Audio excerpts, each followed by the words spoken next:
What is up, everyone, and welcome to It's Called Soccer, the weekly U.S. soccer podcast where we talk about everything happening in American soccer.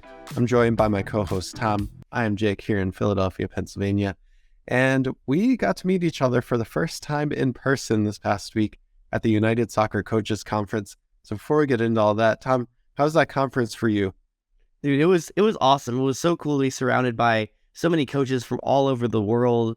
We met a group from Tanzania who were pretty chill. We met people from Europe. We met people from locally here in the U.S., here in Pennsylvania. It was just an awesome experience to get to go and meet all those people who are so into soccer and, get to cover the conference, get to go to the NWSL draft, get to meet you in person for the first time. We've been doing this for like almost 2 years now, and we still had never met. But so, just a great experience all around and really happy that I was able to go.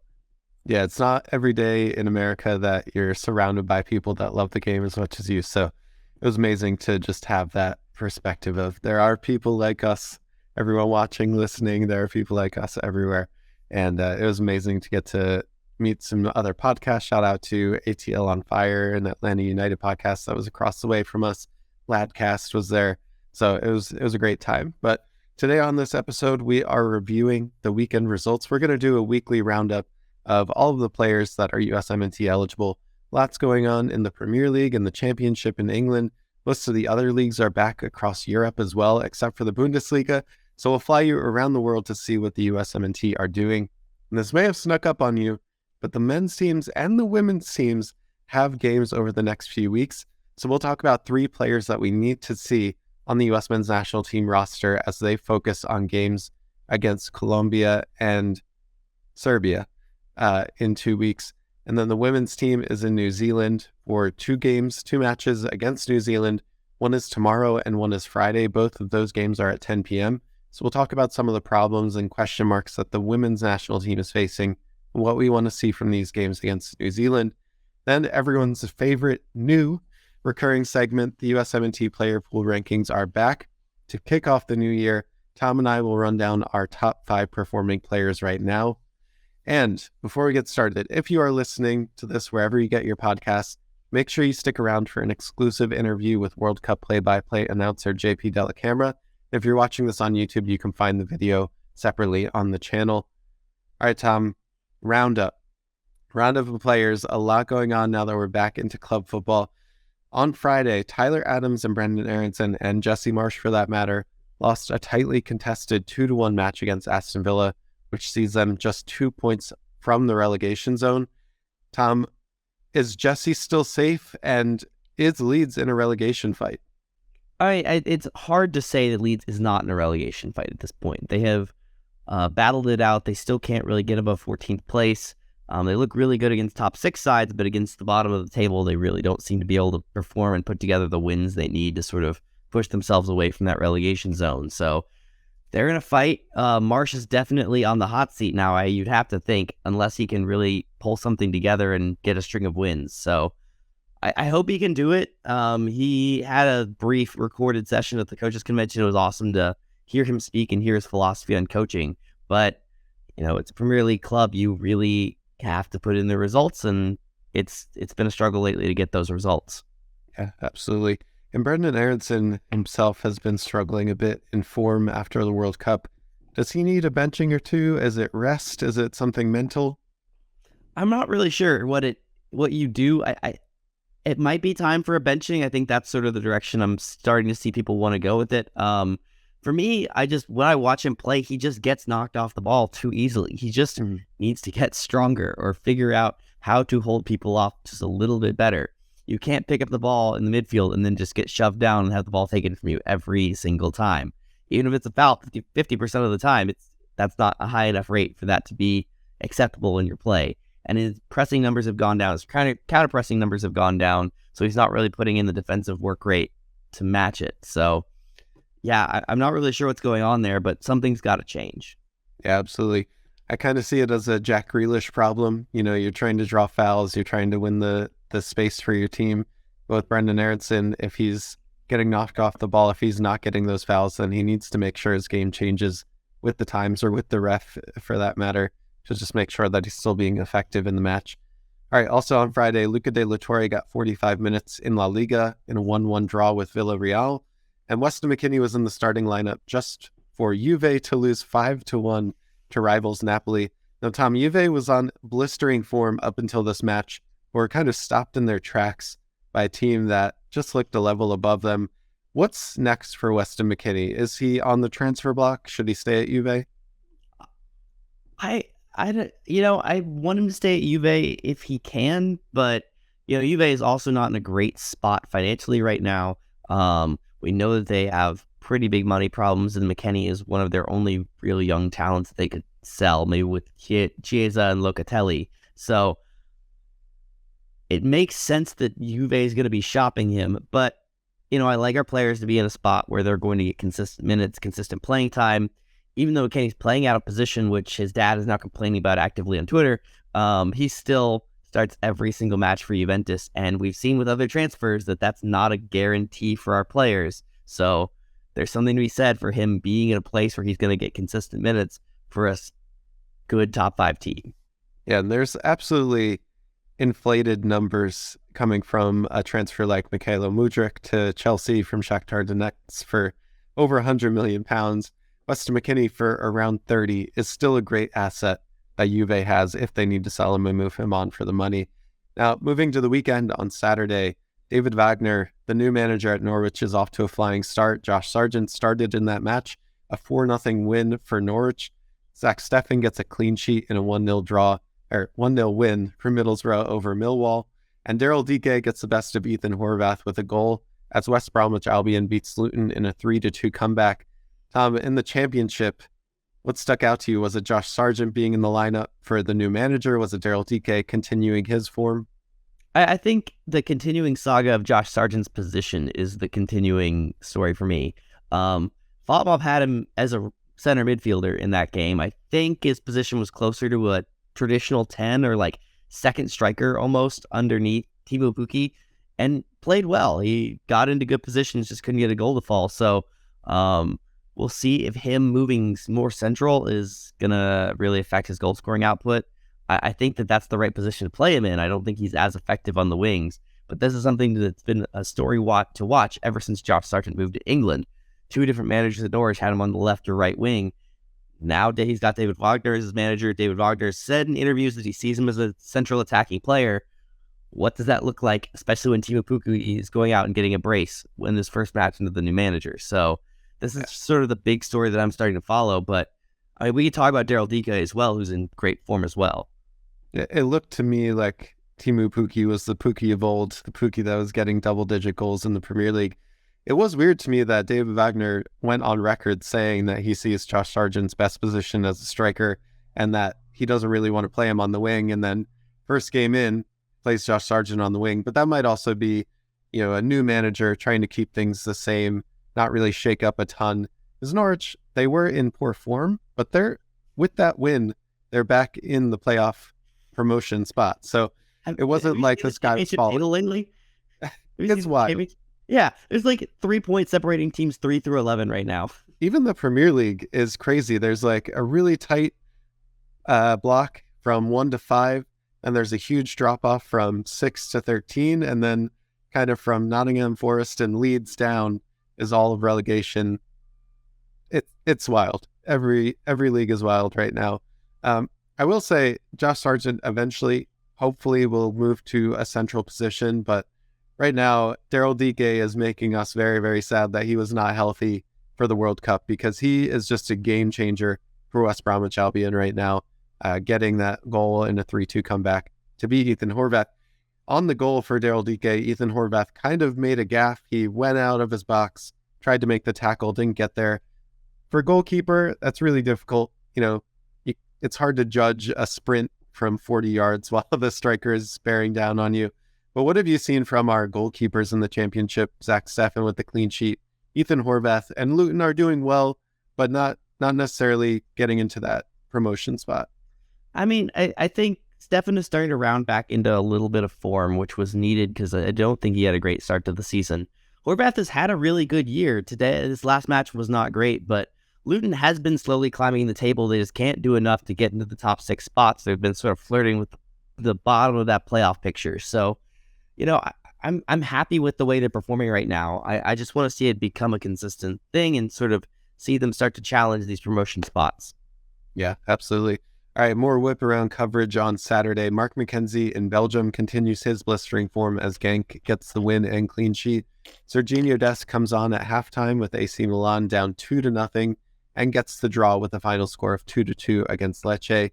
And Cameron Carter-Vickers played 90 for Celtic in their 2-0 victory over Kilmarnock in the League Cup semi-final. And because of Sunday's results, Celtic and CCV will play Rangers in the League Cup final. Malik Tillman and James Sands on Rangers. Any of those performances stick out to you, Tom? I just hadn't realized what the table looked like in Belgium this year, and how good Mark McKenzie has been with his team until very recently. They are 7 points clear at the top of the table right now, with Club Brugge is down almost 20 points to them. So that's not a usual season in Belgium by any standards. So props to Mark McKenzie for, putting together an incredible season with Genk and getting them to this position that they're in, where they've only had 2 defeats this season. That's spectacular. Yeah. Really makes you start to think, if we just had a little more time between maybe Mark McKenzie or Eric Palmer-Brown, could there have been another center back that could come on to help us? Who knows? Who knows what would happen? Yeah. But 2026, we have some time. We have 3 years now to get our shit in order. We do. And, we've got more than just Mark McKenzie coming up. Austin Trusty in the championship has not been on great form recently, but he's had a good season. We've got Cameron Carter-Vickers, who's playing best 11 football in Scotland right now. And then we got Mark McKenzie. So there's a lot of, and Eric Palmer-Brown, there's a lot of talent out there in the center back pool that's starting to develop. We haven't even touched on Chris Richards, who is still struggling for minutes. So by 2026, I think we're going to be sort of flush with really good young center backs to pick from. Yeah, that was a good transition, Tom. Thank you for that. Because on Sunday, Chris Richards rode the bench, didn't get any playing minutes as Crystal Palace lost to Chelsea. We are getting reports that Christian Pulisic might be out months with his knee injury. So we'll look out for that, make sure everyone is updated as the news comes out. Around English Premier League, again, Jedi Robinson was suspended for yellow card accumulation in their match against Newcastle, but Tim Ream started and captained Fulham again to a heartbreaking 1-0 loss to Newcastle. But as of today, they still sit 6th in the table. Now, Tim Ream, I thought, had a great game against Newcastle. Fulham had a penalty kick where Mitrovic hit the ball into his standing foot and had the penalty called off. Newcastle scores in the last few minutes as Alexander Isak comes in after returning from injury. So what a heartbreaker for Fulham. Tom, what did you think of that game? It's just, that is the worst way to lose, right? Losing on a 90th minute goal when you had an 82nd minute penalty called off is just the worst. Yeah, especially when you have a striker as deadly as Mitrovic has been this season. Yeah. All right, looking towards the top of the table still, Matt Turner was on the bench for Arsenal as they took the North London derby 2-0. Matt Turner was on the bench, but I still want to talk a little bit about this game, Tom. Arsenal looked like the real deal. I think that was a significant win to set themselves apart from the rest of the field in the Premier League and really showed that they were ready for the big stage. Do you think Arsenal is going to take it this season in the Prem? I don't know. They're still running pretty far above their XG in their place on the justice table. So, they very well could, but they're in a blistering run of form with still about 20 matches to go. Did you say justice table? Yeah. What is that? So this is a term, if you've read the Expected Goals Philosophy, which is a great book, that apparently is very common among statistical analysis of the Premier League and other leagues around the world, where you take the XG, your XG for each match, and you create a table based on what the XG would have led to points-wise and create an expected points table. And it tells you what the table would look like if everyone was performing exactly at their expected goals. And Arsenal's 7 points above their expected points total right now. So we'll see what happens. You're saying there's a chance. I'm saying there's a chance. I'm saying if they regress to the mean a little bit, then that leaves room for teams like Manchester City to swoop in. It would be great if for 2 years in a row we had backup goalkeepers win the Premier League with Zach Steffen with Manchester City last year. All right, nobody's seen that coming. No. Matt Turner picked the right team at the right time. But staying in the United Kingdom, Malik Tillman started for Rangers with James Sands on the bench as they defeated Aberdeen in the other side of the League Cup semi-final, so they'll play Celtic in the final there. And across continental Europe, Timothy Weah played left back for Lille in their 5-1 romping of Eric Palmer-Brown and Troyes. Tom, what's up with Timothy Weah? He can't get a start unless he's playing at left back? In my opinion, it's sort of signs pointing to a transfer. I don't know if you are sort of getting the same vibes out of Leo right now, but the only reason I could see where you wouldn't be playing him right now is if you were about to sell him. If you were trying to protect him, make sure that you didn't jeopardize a transfer.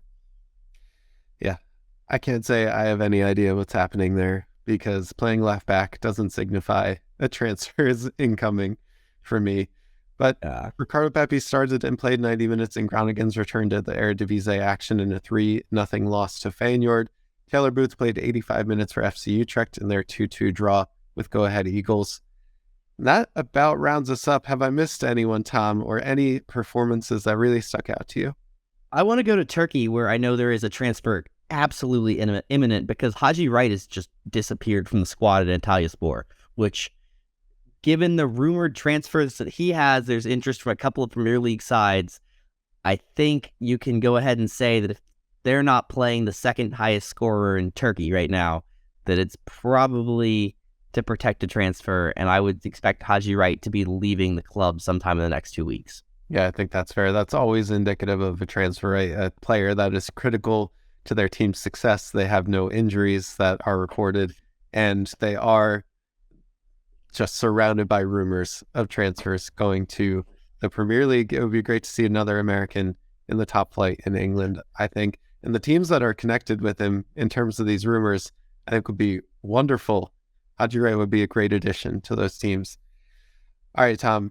The U.S. men's national team has upcoming matches next Wednesday, the 25th, against Serbia and Saturday, the 28th, against Colombia. The roster supposedly is coming out this Wednesday, which is 2 days from now. How have we gotten to the point where we just had a World Cup and we have another game under 10 days from now? Let's talk about 3 players that we need to see on this roster. Now, if you're listening to this and you're listening to the whip around coverage of Europe, thinking about all these players that are in form that you want to see on this national team, well, you're not going to see them because this is not a FIFA window. Teams and clubs do not need to release their players for these games. So this will most likely be a mostly MLS-based team, players that are in preseason right now with their MLS teams, and the U20s that are also in camp for the U.S. men's national team. So we want to talk about 3 players that we need to see as part of this roster that are in that bucket of players. I know number 1 for you, Tom, and for me for that matter, was a player that was kind of just on the edge of that U.S. roster for the last 2 years. A striker that we could have used potentially to get some goals. Who's this player for you? Who do we need to see on this USMNT roster? It's got to be FC Cincinnati's own Brandon Vasquez, who just had an excellent year last year in MLS. I think 19 goals in the MLS season for FC Cincinnati. Just a really big, physical, fast striker who looks like he's in excellent form. I'd expect that to continue this year. FC Cincinnati should be a really good team. So I think it's time for us to get a look at him. He's also a dual national. He's Mexican American. So having him in camp and getting a chance to sort of get some time with the U.S. team and the U.S. coaches is really important in winning that dual national recruiting battle. He's got a bright future, so I really want to see what he can do and see if he's ready for the U.S. Yeah, he's still on the younger end of the scale. There were reports that there were transfer offers of up to $10 million from Mexican teams last year. So it's not like Brandon Vasquez is not good enough or not getting the attention enough to be a part of this team, especially if we have players like Jesus Ferreira, other MLS players coming into the squad and adding value to the U.S. men's national team. So hopefully Brandon Vasquez is there. I think he will be. That's pretty set in stone, right? Like, how can you leave off one of the best attacking players in MLS? To me, he's the only obvious call-up that we have in the entire pool right now. Basically, everyone else is a crapshoot, but for me, Brandon Vasquez is the guy that you have to call up that has been obvious since about July. Yeah. Well, I'm going to bring up a player that is right now teetering on the brink of performance versus potential, and that is John Tolkien. John Tolkien, for me, was one of the best wide backs in the league last season for New York Red Bulls. And he's starting to get attention because a report came out recently that was done by, I forget what they were called. It was some European report about upcoming players under a certain age. John Tolkien was statistically the best two-way fullback in the world under a certain age. So John Tolkien is getting the attention. He had a great season last year. The New York Red Bulls didn't have an amazing time in the league last year, but John Tolkien was a shining light on that. So I think he needs to be called in. We are still looking for wide players. Anthony Robinson still doesn't have a natural backup player to him on the senior national team. I think John Tolkien can be the answer if he can fulfill the prophecy of his potential. Have you seen John Tolkien play? What do you think about him? I haven't watched a lot of Red Bulls, so I haven't seen a whole lot of him, but I mean, every report coming out indicates that he's just been lighting it up. And, you know, it's a position of need right now. It'd be really nice to sort of get him in there and see what he can do. So, yeah, I would love to see what he can do with the national team. I'm going to be following him a lot closer this year as he becomes more and more of a big name that we have to watch and have to follow. I expect to transfer sometime soon as he leaves MLS to try out Europe. Yeah. And New York Red Bulls also just re-signed Kyle Duncan, who was on the Red Bulls a few years ago, went to Europe, and now he's back on loan for a year. So those two sides for the New York Red Bulls and MLS is a scary fullback duo that anyone is going to be worried when they see come up against that. Now, from New York Red Bulls to Philly Union to FC Dallas, these are all the premier academies in the in MLS, maybe the world. But FC Dallas has a player that is number 3 on our list. Who's that for you, Tom? Yeah, for me, it's Paxton Pomykal. This is a name that's not going to get as much hype. I don't think he had the best season last year, nonetheless. I think he was a solid central role player for FC Dallas. I want to see him take the next step forward this year because his potential when he was coming up through the youth ranks was as high as anyone we had in the pool, in the midfield. He was excellent at that 2019 U20 World Cup. Then he had a really serious back injury that kept him out of the team. He's only still got 5 minutes with the senior national team. That'd be Paxton Pomykal. I still am really high on him. I still think there's a chance. He's still pretty young, but this has got to be the season where he puts it together. And I think it's time to get him back in with the national team and see if he's possibly an answer as we start to look at eights going towards 2026. He's a guy who's been playing in a very similar system to Greg Berhalter's 4-3-3, and he has looked decent at the 8 there. So I want to see if maybe this is a player to watch going forward. If Greg Berhalter continues, then maybe it's important for us to get some number 8s that play in that system. Fair. Yeah. So, we'll see if we even need 8s like that, but I figure we're going to at some point need backups to De La Torre, McKennie, and Musa. We just don't have that many in the pool right now. So it's time to start throwing stuff at the wall and seeing what sticks. Yeah, no matter who the manager is, right? You want the most depth possible, and especially going into 2026. If we can get that kind of 1 to 18 or 1 to 21 right on a roster, we will be in good shape. But since this is a combined roster with the U20 squad as well, let us know down below in the comments who you want to see on this roster. Tom, are there any sneaky U20 players that you think could get into this roster? Ooh, sneaky U20 players. I think that Obed Vargas. Oh, wait a minute, never mind. Seattle FC is not allowed to be called. We can't get Seattle players. They're in the Club World Cup. So no Danny Leva, no Obed Vargas. Maybe one of the Philly kids. Maybe Quinn Sullivan or Jack McGlynn would be an interesting name that would actually see minutes at this camp. I think that Jack McGlynn especially could sneak in there as a guy who's actually seeing minutes on the field for the senior team, even though he's a U20 player.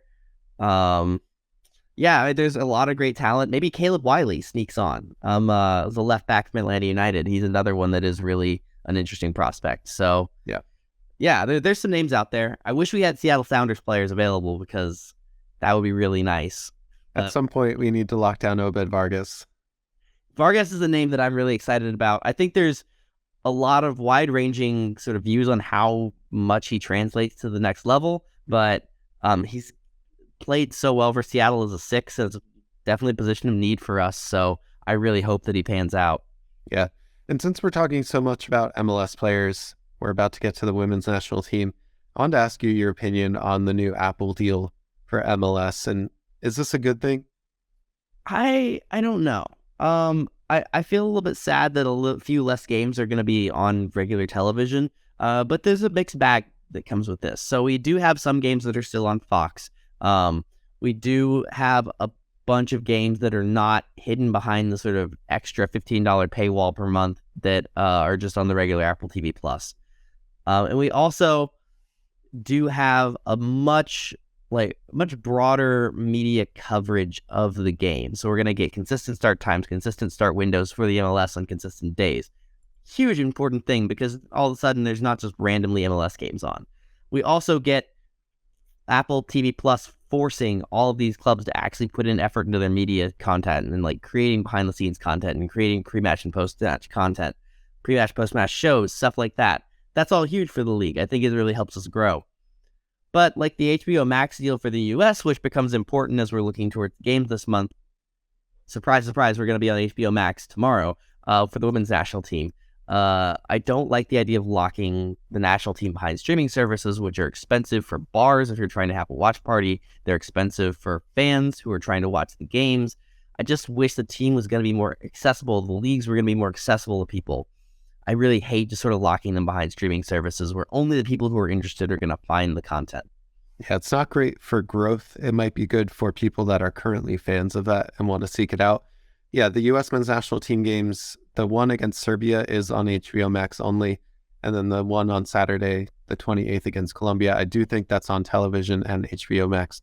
But you're right. It's something you have to seek out. And the women's national teams to get kept behind the price tag on HBO Max as well. That's not going to be great for the growth of the game. I'm sure they're making a huge bet on the popularization of the sport, the World Cup coming up this summer. So let's talk about that. The women's national team has games tomorrow. That's Tuesday and Friday. Both of them are against New Zealand, who are currently 24th in the FIFA World Rankings. And of course, the World Cup this summer will also be hosted in Australia and New Zealand. So, Tom, what's one thing that you're hoping to learn from these matches between the U.S. women's national team and New Zealand? You know, I'm just sort of starting to get I want to start to get a feel of how the U.S. is going to respond to two different problems. One, I think, is they've not looked great in the final third for about 7 months now, and that's something that I really want to see them figure out. They sort of have the Darlington-Nagbe thing going on where they look amazing as soon as they try to progress the ball to the final third. But once they get there, they really just don't seem to have a lot of ideas. They've got the talent to score a lot of goals, but they're not really scoring that many goals right now. And this is something that I really think we need to see consistent improvement on throughout the next 6 months to feel really comfortable going into the World Cup. So we'll see if anyone can step up, if there's a front three that can be more dangerous, if there's something that Vlatko can do tactics-wise that will help us out. But yeah, this is a huge problem for me right now that I think needs to be solved. Sophia Smith can't just sort of go 1v1 and hit beautiful goals every single time. That's just not going to be a consistent offensive strategy. That's not our MO either. As the U.S. team, we've always been a team that's really cohesive. That's great as a team. We have wonderful players in all 11 spots. So it would kind of go against our ethos to have, a Messi that's trying to beat every player and go 1v1. That's not really what we've been about or what our team is set up to do. No, it's really not. Yeah, and we've got such good wingers who are so talented. I would like to see them sort of consistently combine well with the midfield and sort of figure out ways to do a little bit more in the attacking third. I think that it'll be a lot better once Catarina Macario comes back later this year, hopefully. She has been out with an ACL for a long time now, but she should be back in the next few months, which will, I think, alleviate a lot of these issues. The second issue, I think, is sort of related to this. We still don't really know who our best midfield trio is, and especially who our best defensive midfielder is. For the last few World Cups, that's been Julie Ertz. The last 6 or 7 months, we've been sort of experimenting with players like Taylor Korniak and Lindsey Horan, who've been sort of sitting as deep line playmakers. I don't know that we've really settled on a midfield trio that works. Maybe it's Horan with Lavelle and Ashley Sanchez in front of them, but that's a really attacking lineup that doesn't really have the most bite defensively. That's not going to be great for attacking knockout round matches at the World Cup. So, yeah, I'm still starting to try to look at how they're going to sort of play a midfield three that really cohesively works and is defensively sound, but also can progress the ball forward and combine well with the attacking players. So, yeah, that sort of attacking six is really up in the air right now. It's funny because I think you hit on a theme, Tom, around not really knowing who our best 11 is, making sure that we have cohesion and we've built chemistry. In every position, I feel like that's still up in the air for the U.S., maybe outside of the fullbacks, because if you are listening to this in podcast form, I would encourage you to listen to the JP Dellacamera interview. And if you're watching this on YouTube, make sure to go watch that, because he actually talks about there being, inconsistency between our goalkeepers. Is it Alyssa Nair? Is it Casey Murphy? We don't really know who our starting goalkeeper is. We have 4 great center backs, but we don't necessarily know who the 2 are that are going to start for us in the World Cup. So the fact that you just went from like front to midfield, and then we're also having conversations about who our best center back duo is, who our best goalkeeper is. I think that's what I'm looking for out of these 2 games is like, can we start to build everything back to a cohesive unit? Can we start to bring everything back to know who our starting 11 is, who our best 11 is on the pitch? Because that is going to be so important going into the World Cup this summer. If you look at our form, I know we've talked about this before, but last year we played England, Spain, and then Germany twice. We lost 3 out of those 4 matches, and only in that last match did we narrowly beat Germany 2-1. So hopefully this is the moment where we can start to build momentum back again. We get out of that slump in form. We understand who our best 11 is, and that can bring us to the World Cup where we're in that good spot to really take advantage of where we are. If we had, if this was a Winter World Cup last winter, after that run of form, I'd be a lot more worried, but there's still time to fix some things. There's still time to figure some things out. So both of those games tomorrow, Tuesday and Friday night, are at 10 p.m. Eastern time. So if you do have HBO Max, feel free to watch that. And if you don't, I'll just make a plug. There is a affiliate link for NordVPN down in the description. So if you would like to watch it some other way, wink, wink, nudge, nudge, you can use NordVPN to do that and hide your IP address. And you can support the channel by getting that through the link. All right, Tom, are you ready for the top 5 USMNT player power rankings to finish off the episode? Let's do it. All right. Out of these 5, Tom, you and I have 3 that share the spotlight here, although they're all in different positions. Our 5th player, though, is different. I have Serginho Dest, and you have Josh Sargent. Why do you have Josh Sargent here in this top 5? The run of form he's been on all season has been great. I don't think that his sort of goal scoring production going down is enough to knock him out of the top 5 for me right now. I think that you could pick a name out of a hat, and there are about 10 guys here who could really be doing well, but he's still in the leading scorers in the championship. He's in a really good position. He's on a team that I think is on the up and up with the new manager. I just think that he's, out of our attackers, performing almost better than anyone in Europe right now. So I'm really excited about what's in store for him going forward. And I just see a lot of very similar performing players out there right now, and just sort of picked a name that I thought has got a lot going well for them right now. I mean, I will say the bar for our attacking players in Europe is pretty low. There's no one that's really scoring consistently other than Daryl Dike. Yeah, I think you're right. I think that, Haji Wright was, but he's sort of cooled off a little bit. Pepe was, but he's cooled off a little bit. None of our wingers are really putting much together, with Weah having his problems, Aronson having his problems. Rain is not back with the Bundesliga yet. Pulisic's hurt. So, yeah, we need attacking players to be doing well in Europe, and Sargent's one of our only ones who's doing anything notable. Yeah, absolutely. All right, number 4 on your list is a defender. Tom, who is that? I've got Cameron Carter-Vickers, who I would be pretty shocked if it doesn't make the best 11 in the Scottish Premier League this year. He has been the captain of Celtic. He has been a lockdown defender in the league. I just cannot say enough good things about how well he has performed this season, how good of a form he's in. So, yeah, I'm really excited for how the season's gone for him, and I see him as probably our second best center back in the pool right now. Yeah. I don't want to poo-poo the Scottish Premier League, because that's where Virgil van Dijk came from. That's also where, some very good players have been. very good center backs have been that play across the Premier League in England. So it's very possible that Cameron Carter-Vickers can come out of Celtic.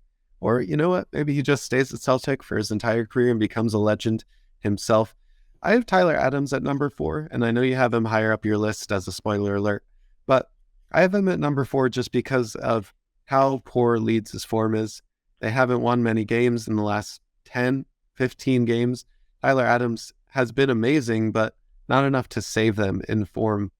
Now, at number 3, I have my center back, Mark McKenzie. We talked about his form in Belgium, where Genk is in the table, what he's been meaning to that team. I feel like Mark McKenzie, for me, is one of the best center backs. Now that I'm looking at our top 5 power rankings right now, there's a lot of center backs in here. A lot of that we have to get to. And only, 2 of them went to the World Cup, but we'll see what happens in the next few years. Who do you have at number 3, Tom? I have Daryl Dike. He had to be on this list somewhere. I sort of have him as the best performing player of a non-top 5 league right now. He scored, 2 or 3 goals since coming back from injury. He's been really on fire with West Brom, and he's just in a good position where he's getting good service and doing a lot with it, which is what you want to see from a striker in the championship. So this is a good spot for him to be in, and I'm excited about to see what he can do the rest of the season. Hopefully he stays healthy. Yep. Now, number 2, you have your Leeds guy there, Tyler Adams. Why so high up in the power rankings for you? I mean, he's still performing as well as he is in a top 5 league. We know how important he is to the U.S., and when you watch Leeds play, it's never Leeds is horrible, everyone is playing awful. It's always this team is playing decent, and Tyler Adams is keeping them in this game. Tyler Adams is the guy who is so important for how Leeds plays. Without him, the whole thing falls apart, and I just really enjoy watching him play, enjoy what he's doing for Leeds, and you can't overstate his importance to a Premier League club, which counts for a lot for me. Yeah, absolutely. And at number 2 for me, I have the 35-year-old captain of Fulham, Tim Ream, the ex-Red Bull, ex-St. Louis guy. Tim Ream is captaining a team that should have been relegation fodder into 6th place, into the European spots in the Premier League. I mean, what is happening? How is this happening?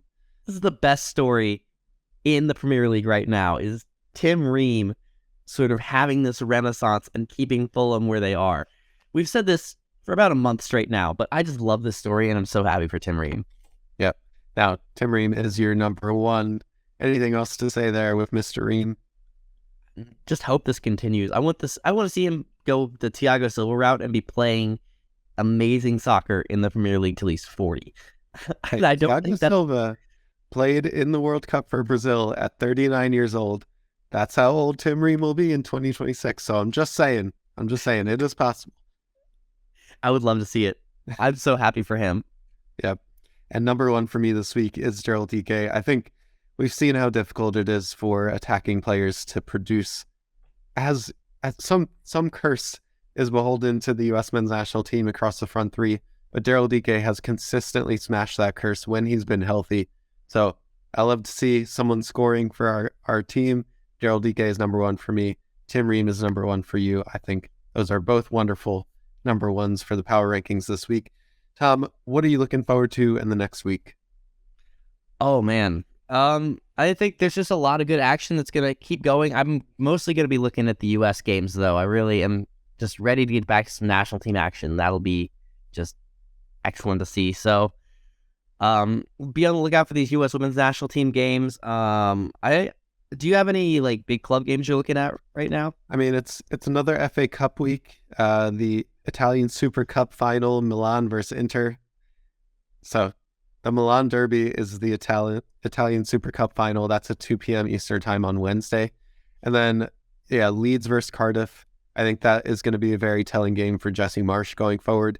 They're at home in a replay for the FA Cup. They need to smash Cardiff, I think, by a few goals for Jesse to feel more comfortable.